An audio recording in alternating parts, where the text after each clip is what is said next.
السلام علیکم ورحمۃ اللہ وبرکاتہ۔ بسم اللہ الرحمن الرحیم۔ الصلاۃ والسلام علیک یا رسول اللہ وعلی آلک وصحابک یا حبیب اللہ۔ الصلاۃ والسلام علیک یا نور اللہ وعلی آلک وصحابک یا رحمۃ للعالمین۔ خوش آمدید میرے چینل میں۔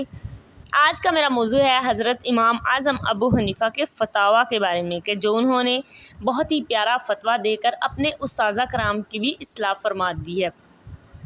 ماشاءاللہ اللہ تعالیٰ نے ان کے علم میں اتنا زیادہ اضافہ فرمایا ہے کہ میرا دل چاہتا ہے کہ میں ان کے ہر فتوے کی دلیل، ہر فتوے کا ذکر آپ کے سامنے کر دوں۔ ہماری روح کو سکون مل جاتا ہے ان کے علم کو جان کر، ان کے فتووں کو پڑھ کر۔ ماشاءاللہ جو چینل میں فرسٹ بار ہیں وہ سبسکرائب کر کے بیل نوٹیفیکیشن کو آن کر دیں۔ تو آئیے اپنے موضوع کی طرف آ جاتی ہوں۔ آپ کو ایک بہت ہی پیارا ان کا واقعہ سناتی ہوں کہ امام ابو یوسف کا دور تھا۔ امام ابو یوسف راوی ہیں۔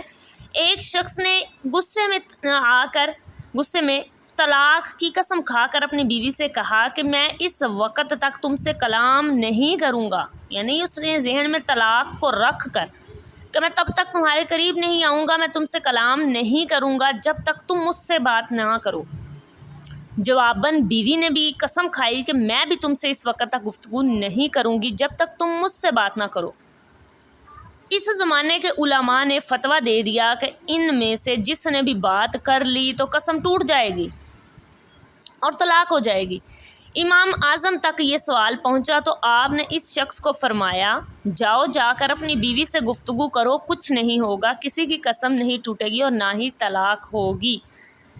سفیان ثوری جنہوں نے فتویٰ دیا، آپ کے فتوے کو سنا تو سن کر بہت برہم ہوئے اور غصے میں آ گئے اور کہنے لگے کہ تم حلال کو حرام کرتے ہو۔ امام اعظم ابو حنیفہ نے اپنے جواب کی تفصیل میں کچھ نہیں کہا اور صرف اتنا کہا کہ میں آپ کو اس کی وضاحت کر دیتا ہوں۔ تو امام ثوری نے کہا کہ بے شک مجھے اس کی وضاحت کرو۔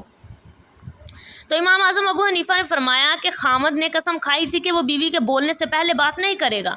یہ سن کر اس کی بیوی نے اس سے قسم کھائی، یعنی اس نے اپنے شوہر سے کلام کر لیا، چاہے اس نے قسم کھانے کے لیے ہی کلام کیا، اور اس نے کہا کہ میں بھی آپ سے بات نہیں کروں گی جب تک آپ مجھ سے بات نہیں کریں گے۔ یعنی کہ شوہر نے کہا تھا کہ جب تک بیوی مجھ سے کلام نہیں کرے گی میں کلام نہیں کروں گا اسے۔ اب شوہر کے کہنے کے بعد بیوی اس سے کلام کر چکی ہے۔ رہی اب بیوی کی قسم کی بات، تو بیوی نے کہا تھا کہ جب تک شوہر مجھ سے بات نہیں کرے گا میں اس سے بات نہیں کروں گی۔ تو اب جب جا کر شوہر اپنی بیوی سے بات کرے گا تو بیوی کی قسم بھی پوری ہو جائے گی اور دونوں کی قسم ٹوٹے گی نہیں۔ سبحان اللہ سبحان اللہ۔ سمجھ گئے ہوں گے آپ میری بات کو؟